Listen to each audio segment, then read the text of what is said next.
Hello viewers, இந்த பதிவில் இப்பொழுது நாம் அனைவரும் ஆர்வத்துடன் எதிர்பார்த்து காத்து கொண்டிருக்கக்கூடிய இந்த ராகு கேது பயிற்சியினால் ஏற்படக்கூடிய தாக்கம் ஒவ்வொரு ராசிக்கும் என்ன என்பதை விவரமாக பார்க்க இருக்கிறோம்.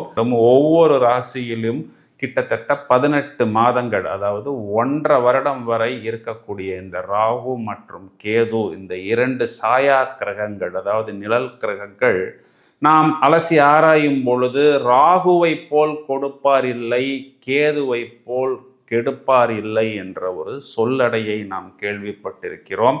அதாவது இந்த ஞான காரகன் கேது, போக காரகன் ராகு.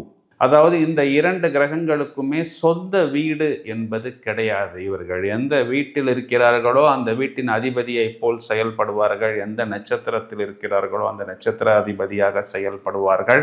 இந்த ராகு என்ற கிரகமானது பெருக்கிக் கொண்டே போவது, கேது என்ற கிரகம் சுருக்கி கொண்டே போவது.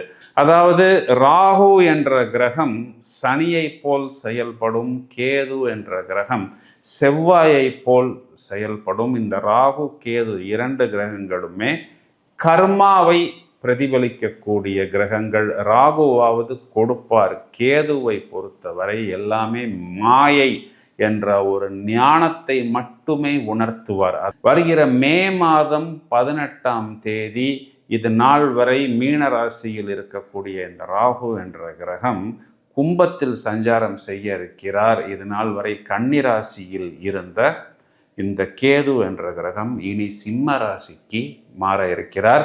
இந்த ராகு என்ற கிரகம் இப்பொழுது பயிற்சியாகி மிதுனத்தில் இருந்த குருவின் 9ஆம் பார்வை என்று சொல்லக்கூடிய விசேஷமான பார்வையை பெற இருக்கிறார்.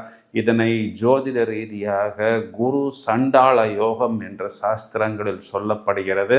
அதாவது ராகு என்ற ஒரு இருள் கிரகத்தின் மேல் குரு என்ற கிரகத்தின் ஒளி கதிர்கள் பட்டு இந்த ராகு என்பவர் பூர்ணமாக சுபக்கிரகமாக செயல்படுவார். இந்த ராகு என்ற கிரகம் பொதுவாக தூண்டி விடுவது, பேராசையை தூண்டி விடுவது.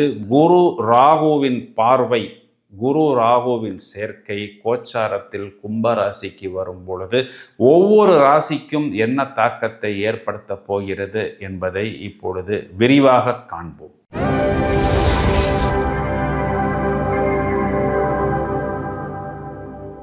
சார், மகர ராசி ஏதாவது நல்லதாக சொல்லுங்கள் சார். 7.5 சனியில் டோட்டலாக நாங்கள் ஃபுல்லாகவே காலி ஆகிவிட்டோம்.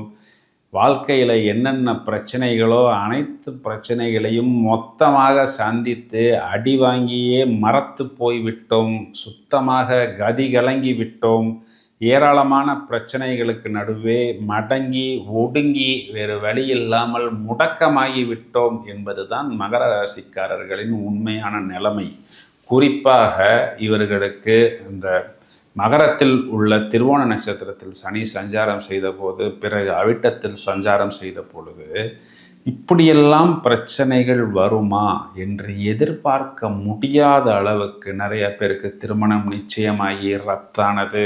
குழந்தைங்களுக்கு போய் ஃபீஸை கட்டிட்டு அந்த கோர்ஸை படிக்கவும் முடியல, ஃபீஸை வாபஸ் வாங்கவும் முடியல. வெளிநாட்டு வேலை வாய்ப்பு வாங்கி தருவதாக சொன்னதுனால ஏராளமான காசை நகையை அடமானம் வச்சு கட்டிட்டு போய் அங்கே செட் ஆகாமல் போன ஃப்ளைட்டை பிடிச்சி திரும்பி வர வேண்டிய சூழ்நிலை. கட்டின காசும் திரும்ப கிடைக்கல. இங்கே பார்த்துக்கிட்டு இருந்த வேலையும் விட்டுட்டோம். ஒரு நோய் போனால் இந்த டாக்டர்கிட்ட போனால் அந்த டாக்டர், அங்கே போனால் இங்கே வம்பு வழக்குன்னு கோர்ட்டுக்கு போனால் ஜட்ஜு வரமாட்டார், ஜட்ஜு வந்தால் ஆப்போசிட் வக்கீல் வரமாட்டார், வக்கீல் வந்தால் ஒன்றும் வாதாட மாட்டாங்க. இப்படியே நாள் போனது, நேரம் போனது, வாழ்க்கை போனது, இளமை போனது தான் மிச்சம். இதுதான் மகர ராசிக்காரர்களின் உண்மையான நிலைமை. இவர்களுக்கு ஃபஸ்ட்டு ஒரு குட் நியூஸ் என்ன என்றால், ராசி அதிபதி சனி ராசியின் 2ஆம் இடத்தை விட்டு வெளியே போகிறார்.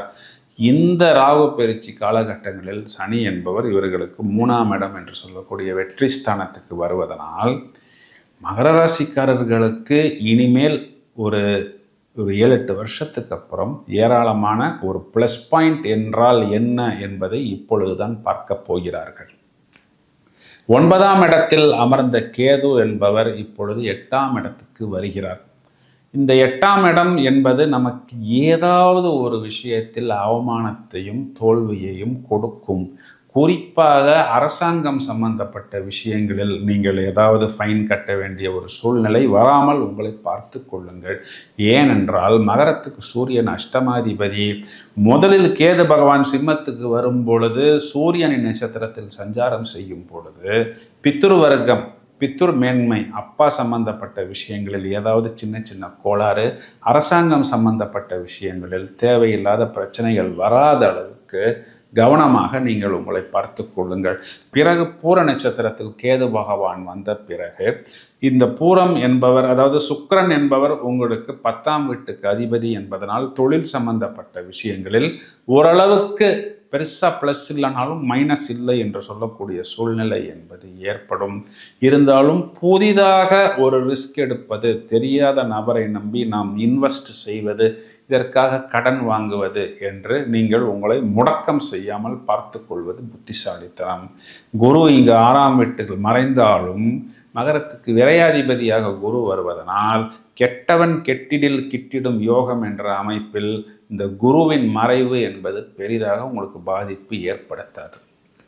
ஸோ மேலோட்டமாக பார்க்கும் பொழுது ஒரு விதத்தில் குரு மறைவு என்று எடுத்துக்கொண்டாலும், கேது உங்களுக்கு 8ஆம் இடத்தில் மறைகிறது என்று எடுத்துக்கொண்டாலும், இந்த இரண்டுமே ஒரு விதத்தில் மைனஸ் பாயிண்ட் என்று எடுத்துக்கொண்டாலும், இந்த 2 மைனஸ் பாயிண்ட்டையும் ப்ளஸ் பாயிண்டாக அதிகமாக கொடுக்கக்கூடிய அமைப்பு 3ஆம் பாவத்தில் இருக்கக்கூடிய இந்த சனி என்பவர் நமக்கு கொடுப்பார்.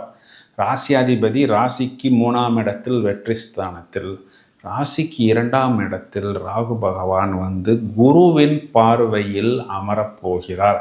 2ஆம் இடத்தில் ராகு அமர்ந்தால் பொதுவாக என்னென்ன கெடுதல்கள் கொடுக்குமோ அதை கொடுக்காது. ஏனென்றால் இருள் கிரகமான ராகுவிற்கு குருவின் பார்வை வந்து பூரணமாக சுபக்கிரகமாக செயல்படுவதன் மூலம் தனம், குடும்பம், வாக்கு, வரவேண்டிய பணம் என்பது கண்டிப்பாக வரும். மேலும் கொடுத்த வாக்கை காப்பாற்ற வேண்டிய சூழ்நிலை ஏற்படும். குடும்பத்தில் சுப நிகழ்வுகள் என்பது வெகு நாட்கள் பிறகு உங்களுக்கு ஒரு குட் நியூஸாக கிடைக்கும். இதனால் முதலில் உத்திரட்டாதி நட்சத்திரத்தில் ராகு பகவான் சஞ்சாரம் செய்யும் பொழுது உங்களது முயற்சிகளில் வெற்றி, மேலும் உங்களுக்கு வெளிநாடுகளிலிருந்து லாபம் என்று சொல்லக்கூடிய ஒரு சூழ்நிலை ஏற்படும். பிறகு ராகு பகவான் சொந்த நட்சத்திரமான சதயத்தில் சஞ்சாரம் செய்யும் பொழுது நீங்கள் திடீர் லாபத்தை எதிர்பார்த்து காத்திருக்கலாம். பிறகு அந்த லாபத்தை தக்க வைத்துக் கொள்வதற்கான முயற்சிகளில் நீங்கள் ஈடுபடுவது புத்திசாலித்தனம். அதையும் தாண்டி அவிட்ட நட்சத்திரத்தில் ராகு பகவான் சஞ்சாரம் செய்யும் பொழுது, இந்த அவிட்டம் என்பது உங்களுக்கு 4, 11ஆம் வீடுகளின் அதிபதியாக வருவதனால் உங்களது சொத்துக்கள் மூலம் உங்களுக்கு லாபம், நல்ல இடத்தை விற்று ஒரு நல்ல இடம் வாங்க வேண்டிய அமைப்பு, அதில் வரக்கூடிய லாபத்தை வைத்து பலவிதமான கடன்களை அடையக்கூடிய அமைப்பு, மேலும் குடும்பத்திற்கு தேவையான சுப செலவுகளை நீங்கள் செய்யக்கூடிய ஒரு காலகட்டமாக இருக்கிறது. இந்த ராகு கேது பயிற்சியில் உங்களுக்கு ராகு என்பவர் ஒரு ப்ளஸ் பாயிண்டாகத்தான் செயல்படுவார். கேது என்பவருக்கு மட்டும் நீங்கள் திங்கட்கிழமைகளில் தொடர்ச்சியாக மகா கணபதி வழிபாடு, தொடர்ச்சியாக 8 வாரங்கள் அருகம்புல் வைத்து வழிபாடு செய்வது, அர்ச்சனை அபிஷேகம் செய்வது, முடிந்தால் ஒரு முறை நவக்கிரகங்களில் நீங்கள் கேது ஸ்தலம் சென்று அபிஷேகம் செய்வதன் மூலம் 8ஆம் இடத்தில் இந்த கேது என்ற கிரகம் கொடுக்கக்கூடிய அந்த கெடுதலான பலன்களை தவிர்த்து கொள்ளலாம். நண்பர்களே, நாம் பலன்களை இப்படி காரகத்துவ பாவகத்துவ அடிப்படையில் விளக்கம் கொடுப்பது என்பது ஒரு உயர்நிலை புரிதல் ஏற்பட வேண்டும் என்பதுதான் இந்த நிகழ்ச்சியின் மைய நோக்கம். மேலும் பல அரிய தகவல்கள் தயாராகி கொண்டிருக்கிறது. தொடர்ந்து இணைப்பில் இருங்கள். வாழ்த்துக்கள். நன்றி.